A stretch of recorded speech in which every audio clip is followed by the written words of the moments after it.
What is 2 points in the title race? Well, we're going to talk about that today in Game On Reactions. So, reactions coming a little bit late and just before the Arsenal game against Wolves. So, we're going to touch on a number of things. What happened to Arsenal against Bayern, and we'll talk about squad management because I've got a theory about that. And I also talk about what's going to happen for Arsenal against Wolves, why that's so important. Well, welcome to Arsenal's roller coaster season because honestly, that's all I can see about this season. It's just been roller coaster of emotions. If you kind of look at what happened in December when we lost to Villa, we lost to Fulham, and it seemed like the season was coming off the wheels, right? And then Arsenal go on an unbelievable run, winning games after games after games, especially away from home where they haven't conceded in about 5 games. So truly incredible. But what is the problem? What has happened to Arsenal, and why do they seem to be faltering in April? I know some of you have your views about what that is. Put that in the comments. Why does Arsenal always falter in April? I've got my views as well. I'll touch on that. You let me know whether I've got a point or not. Now, let's talk about Bayern Munich. Let's talk about Bayern Munich Champions League. I think the first thing that we have to say is going out of the competition to Bayern Munich is no shame at all. I mean, we are talking about a team that has won the Champions League 6 times. They just understand how that is to win. And you can also say that's the same thing. I know Man City is great and, they've been doing incredible stuff, but Real Madrid just know how to win that competition. What are they? They've won like 10, 11 or of the Champions League. So sometimes that plays a factor. Very difficult to quantify, because you would say, well, it's not the same players, so how does experience really count into it? I mean, Bayern are probably going to lose their manager, at the end of the season.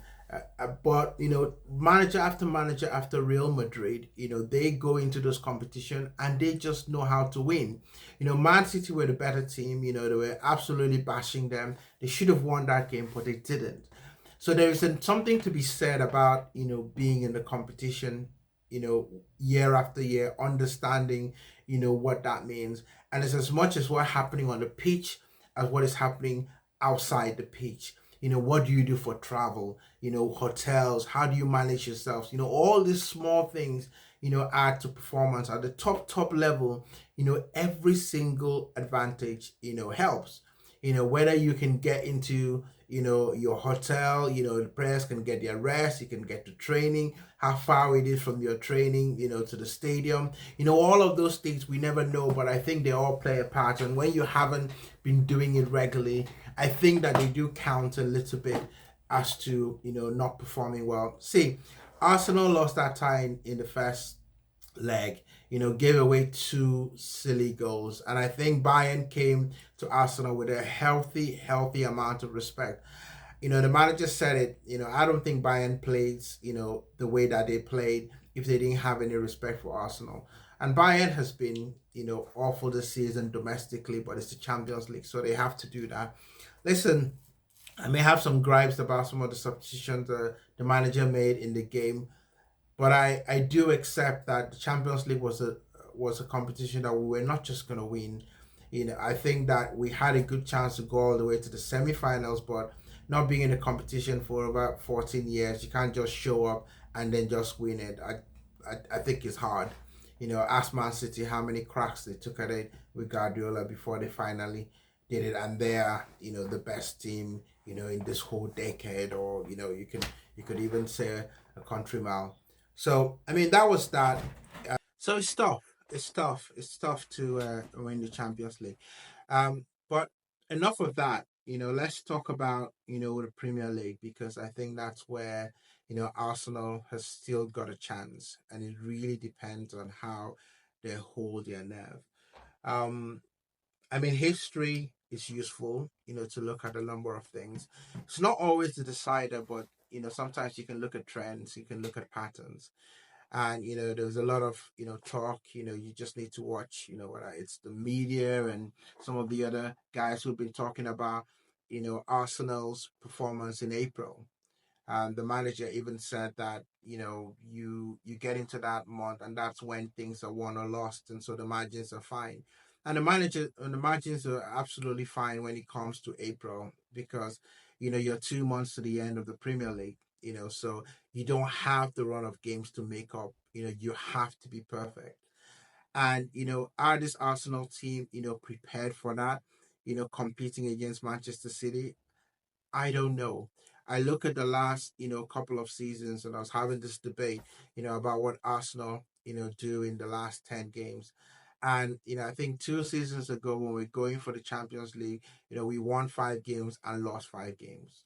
Um, and then I think last season, in the last 10 games, I think, it was 4 wins and 3 draws and 3 defeats, in the last 10 games.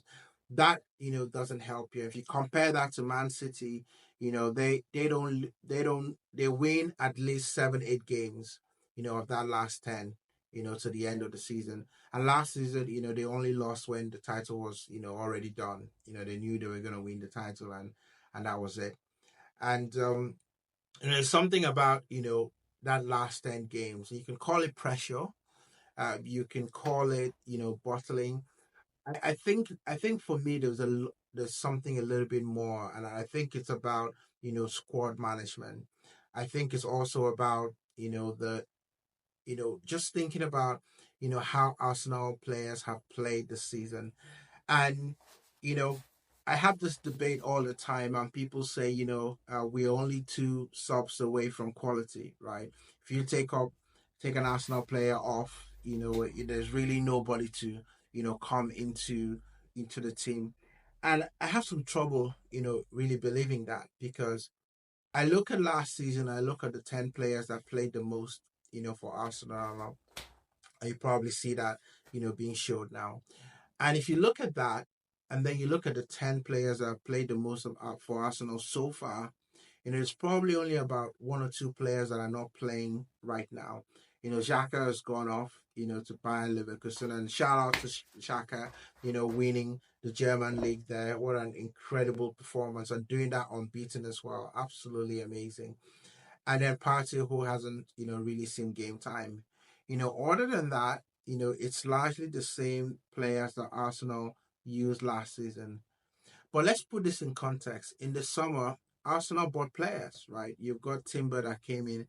Okay, he's been injured, so probably a bit unfair. But you got Rice that came in, and you got Havertz that came in.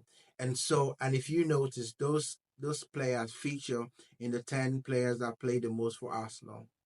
So when you look at what Arsenal lost last season, a lot of them were fringe players, not players that were playing regularly. So you've added some players in, but it still seems like you have a very small squad. So what does that mean? So hear me out, right? I think that the manager doesn't trust the players. And when I say trust the players, it's not what you think in terms of, oh, he doesn't like this player, doesn't want to play them, and things like that. But Ateta seems to have a system that he wants to play, with Arsenal. And, this is not, a tactics, video or anything like that. But Ateta likes to play in a certain way, quite simply, likes to invert your fullbacks, he likes to do the build up, from the defense, include the keeper. And he also likes to, if he's playing, his eight, he likes that eight to be breaking the lines, where the striker is almost like a force line, is not really up there. And, which also explains the way that, Jesus, plays. But to play that system requires, a lot of practice. So for me, right, you know, when people say that Arsenal don't have the quality, I actually disagree. I think that Arsenal don't have the practice for the players that can come in and make a difference. I mean, you look at the likes of Emil Smith Rowe, he's really had no game time. He's a quality player. I mean, you don't have the season that he had before he was injured. And listen, he played against Luton and played very well, played from the start. And you can say, well, it's Luton, but Luton has been giving people a game in the Premier League. This Premier League is not, just a run over. Teams are getting done for if you don't show up, and on your game. So you've got Smith Rowe, who can absolutely, come in, but he's not getting game time. So if you look at the number of minutes that Smith Rowe has played this season, it's really, really nothing, right? And then you look at Partey, right? There was a time when we were saying that, we need to have Partey because without him, the midfield looks unbalanced. And you're telling me that Partey is no longer quality? Partey is quality. So what's happening? Why isn't he coming off the bench, to help Arsenal, in the games? And let's even compare that with Jorginho. Last season, Jorginho was hardly playing. He was playing one or two games, that was, every now and then. And that goes to my point that I think Ateta, when he feels like the players haven't played enough in the system that he wants, he doesn't trust them. It doesn't matter whether they're quality or not. So I think that it's a lot more about the players, practicing in Arteta style. And this is where, for me, the manager has to improve because you have to understand if you are the sort of manager that you want people to be absolutely perfect in the style that you want to play and practice is important for that, then why don't you give the team, the players minutes, when it's not crucial, so that they can build that practice. And now, we're not talking about burnout for, Saka. We're not talking about burnout for Declan Rice. And actually, if you look at, the players that have been substituted the list, you will see those two players, featured in that. And actually, Martinelli has actually been substituted the most, for Arsenal. Even Kai Havertz, right, has gone on this blinding, run, of, scoring and impacting games, maybe in the last, 10 or 11 games. Even he needs to rest every now and then. If he's becoming that much of an important player for you, you have to be able to mix and match. When you look at the minutes that Arsenal players play, you compare that with City, you would actually see what I'm talking about. And let's be honest, right? City have got quality players. They are buying players for 35 million and all of that. And you could look at some of these players and think to yourself, well, Arsenal does not have the same, quality. But I think that Arsenal has quality. I just think that they don't have the right practice, in playing Arteta style. And that's down to the manager. You have to incorporate those players and give them a run of games to build the confidence in your style, but also you build confidence in them because we end up with 11 or 12 players that Arteta trusts every season since he's come to Arsenal.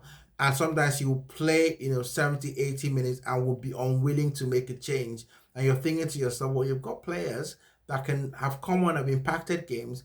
I mean, Reece Nelson has come on as impacted games before. Vieira has come on as impacted games. In fact, he played very well at the start of the season and then he got injured. You got Partey, whose quality can come on and make changes. Smith Rowe, who can come on and make changes. Kivio now seems like since the torrid time that he had against Bayern, he's no longer fit, to play, for Arsenal. And so for me, this is where the manager needs to improve if he has to win the Premier League, at any point in time. Now let's talk about Wolves, right? So Arsenal go to play Wolves, and this is the great opportunity for Arsenal. And yes, 2 points might mean a big thing, because of what Man City do, that they just don't lose in the running. But hear me out. If Arsenal go to Wolves and they win, and there really shouldn't be an excuse, all respect, to Wolves, and they're playing at home. And actually, they've been very, very difficult, to win at home. If you actually, Man City lost, at Wolves. Tottenham lost at Wolves as well. And I think it's only Liverpool that has beaten Wolves at home this season. But I think Arsenal can do it. And the reason is because, Wolves are depleted. They're potentially going to be playing, a 15-year-old, in their starting lineup.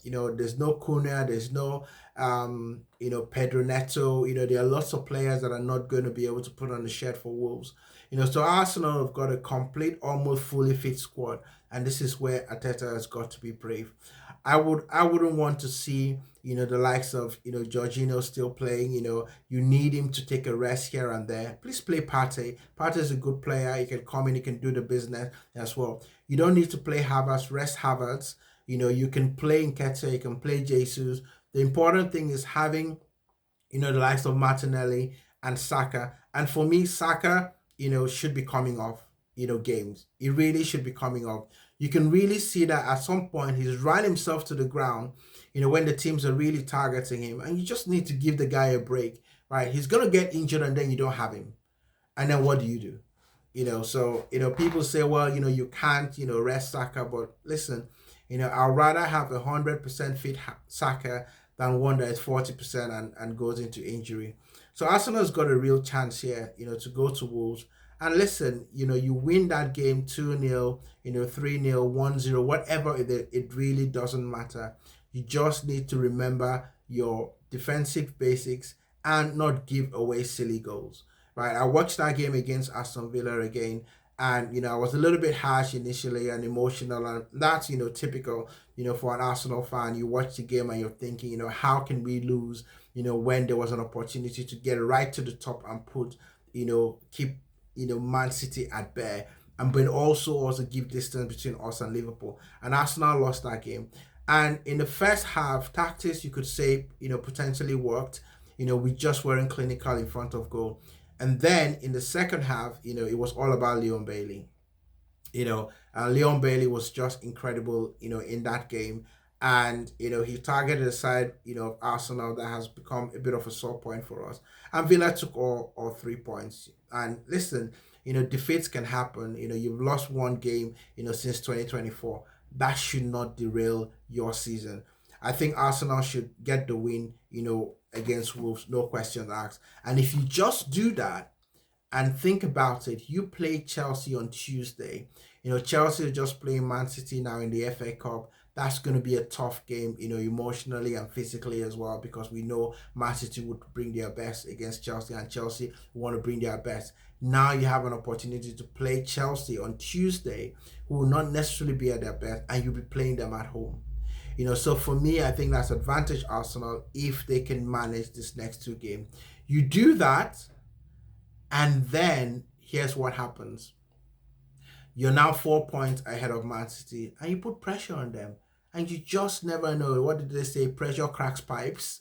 So we just don't know what will happen. Hey, guys, let me know what you think. What do you think about, what I've said about, the squad rotation, the manager trusting the players? What do you think about Arsenal's, chances, for the rest of the season? Can they do it? I don't think anyone believes that Arsenal can. But 2 points is just 2 points, and that can be overcome. So remember to remember to subscribe, share this, and let me know what your comments are. Thanks you everyone for watching.